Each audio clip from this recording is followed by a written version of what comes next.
सवाल है, इनका यूज़र हैंडल है राठौड़ रंजीत। ये पूछ रहे हैं सर कि ऊनो मिंडा के जो रिजल्ट हैं वो अच्छे आए हैं, लेकिन फिर भी शेयर चल नहीं रहा है सर। इनकी जो बाइंग है वो 1170 रुपये की है और 147 शेयर इनके पास है सर।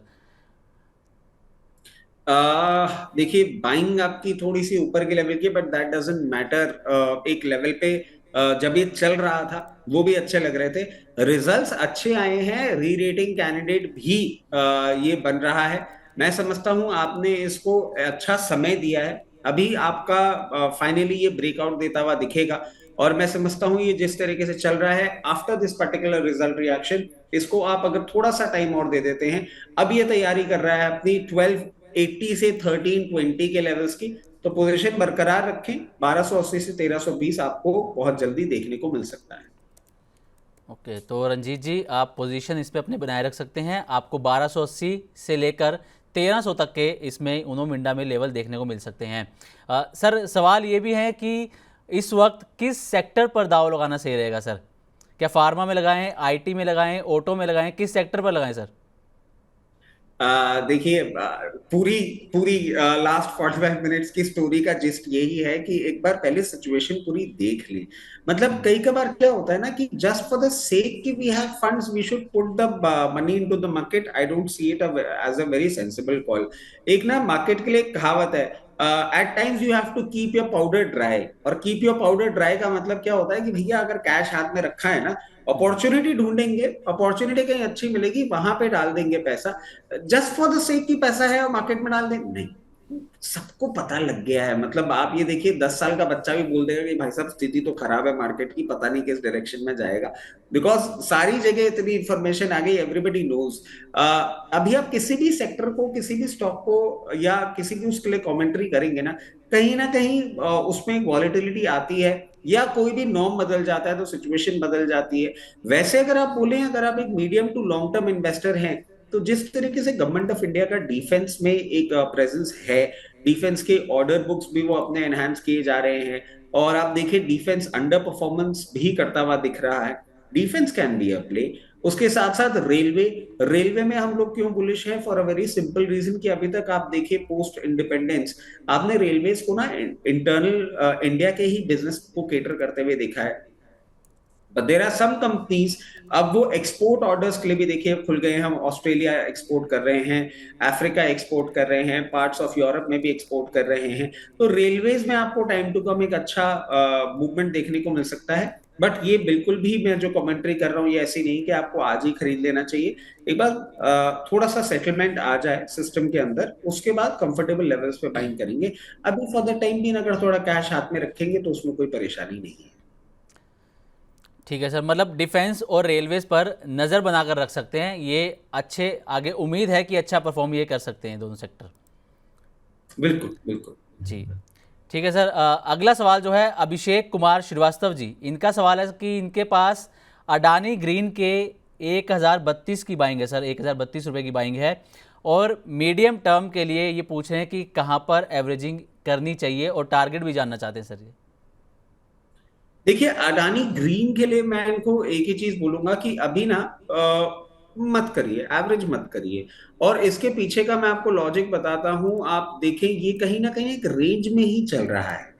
ये रादर देन एवरेज करने के अगर एग्जिट अपॉर्चुनिटी ढूंढेंगे दैट वुड बी बेटर। कहीं ना कहीं 1060 1070 रुपए के आसपास आता है, वहां पे एग्जिट अपॉर्चुनिटी ढूंढ लें, एवरेज नहीं। क्योंकि होता क्या है ना कि अभी ये रेंज में चल रहा है। मैं आपको बोल देता हूँ bottom brim of the range जो कि कहीं ना कहीं निकल के आती है 868 870, वहां पे आप एवरेज कर लें। गिवन अ चांस, अगर वहीं पे वो और डाउनवर्ड मूवमेंट के लिए ब्रेकडाउन दे दे, क्योंकि जिस ग्रुप की आप बात कर रहे हैं ना, ये ग्रुप भी इंटरनेशनली बहुत ज्यादा बहुत सारी चीजों में इन्वॉल्व है। तो I would suggest current situation में you can take an exit on higher levels. Lower levels पे एवरेज के लिए मैं आपको बिल्कुल भी सजेशन नहीं दूंगा। ठीक है सर। सिद्धार्थ सिंह जी जो मनी नाइन के मेंबर हैं सर, इनका सवाल है कि इनके पास मैक्स हेल्थ के शेयर्स है सर, 1240 रुपये पर इनकी खरीदारी है। Short and long term target जानना चाहते हैं, स्टॉप लॉस जानना चाहते हैं सर ये।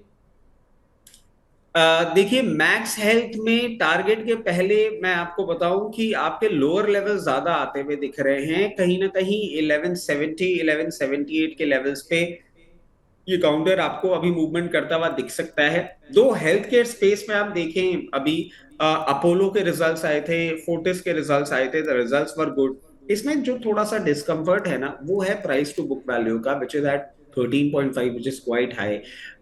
अगर पीई भी देखें हम, 111 का है as compare to sector P of 49। अगर ये अच्छे रिजल्ट्स देता भी है तो इमीडिएट अपसाइड के लिए मैं उम्मीद नहीं लगा के बैठा हुआ हूं।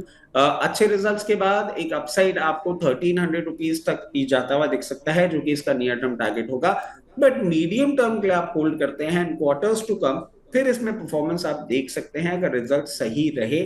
कहीं ना कहीं 1480 1560 लेवल्स भी देखने को मिल सकते हैं, बट अभी immediate upside at the very face if it नहीं दिखता। ठीक है सर, तो नियर टर्म जो टारगेट है वो 1300 तक मैक्स हेल्थ केयर जाता हुआ यहाँ पर नज़र आ सकता है। मोहम्मद मुस्तकीम जी, सर ये भी मेंबर है हमारे मनी 9 के, इनका जो सवाल है वो है green ply, Andhra sugar and advanced enzyme, इस पर सर ये आपका व्यू चाहते हैं 3 शेयर्स पर।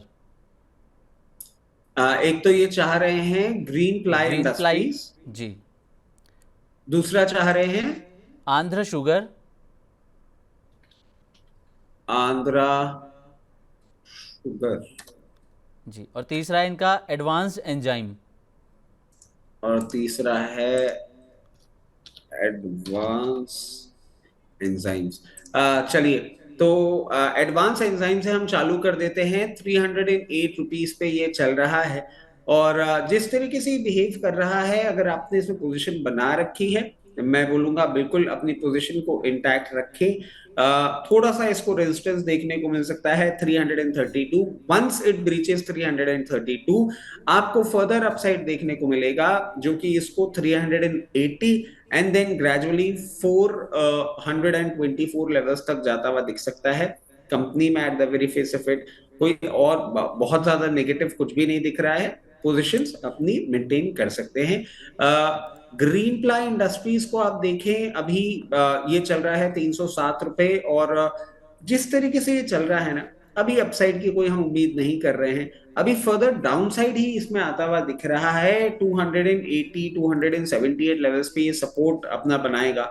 उसके बाद कहीं ना कहीं आपको हो सकता है वहां से जब बाउंस बैक आता है तो 318, और फिर एक इसको लेवल ब्रीच करना होगा 340, जहां से आपको ये जाता हुआ दिखेगा 368। तो ये कुछ लेवल्स हैं, अभी इसमें अपसाइड क्या आता है नहीं, at the very face of it नहीं दिखता। आंध्रा आपका एक टेक्निकली एक ब्रेकआउट देने की कोशिश कर रहा है। अभी रिसेंट टाइम्स में इसने मल्टीपल अटेम्प्ट्स दिए थे, starting from end of June till end of July, एक महीना मल्टीपल ब्रेकआउट दिया था, बट सक्सेसफुल नहीं हो पा रहा है ये। अब आपकी पोजीशन है तो मैं आपको एक ही चीज सजेस्ट करूंगा, बहुत ब्रिम पे है ये ब्रेकआउट देने के। पूरा टेक्निकल पैटर्न तो बुलिश ही इसका बना हुआ है। 84 के ऊपर सस्टेन करके अगर क्लोजिंग करता है, उसके बाद आपको अपसाइड देखने को मिल सकता है, जो कि इसको 104 तक लेके जा सकता है। अकॉर्डिंगली अपनी पोजीशन मैनेज करें। ठीक है सर, एक और मनी 9 के मेंबर एनके जी, इनका यूज़र हैंडल है एनके, ये पूछ रहे हैं सर कि इनकी क्रॉम्पटन में बाइंग है 357 रुपये के भाव पर, अब क्या इनको एवरेज करना चाहिए या फिर इसके और ऊपर आने का इंतज़ार करना चाहिए? क्रॉम्पटन पे इन्होंने बाइंग कर रखी है, आई थिंक 357। इनसे पहले भी बात हुई है हमारे साथ। क्रॉम्पटन ग्रीव्स की बात कर रहे हैं ना, 321 पे ये चल रहा है, अभी तो जी, नहीं लगता कि ये कोई अपसाइड देगा। अभी फर्दर डाउनसाइड ही ये पर्टिकुलर काउंटर देता हुआ दिख रहा है, और जिस तरीके से ये पोजिशनड है, मैं आपको एक ही चीज कहूंगा कि कोई भी आप इसमें बुलिश स्टांस अपना ना मेंटेन करें। ये लोअर लो ही दे रहा है, जिस तरीके से चल रहा है, आपको हो सकता है बहुत नियर टर्म में कहीं ना कहीं 284 लेवल्स तक का भी मूवमेंट ये देखता हुआ दिख सकता है। अभी at the very face of it कुछ भी आपको सजेस्ट नहीं करूंगा, थोड़ा सा वेट करें, लोअर लेवल्स पे आए फिर आपको एवरेज के लिए मैं सजेस्ट करता हूँ।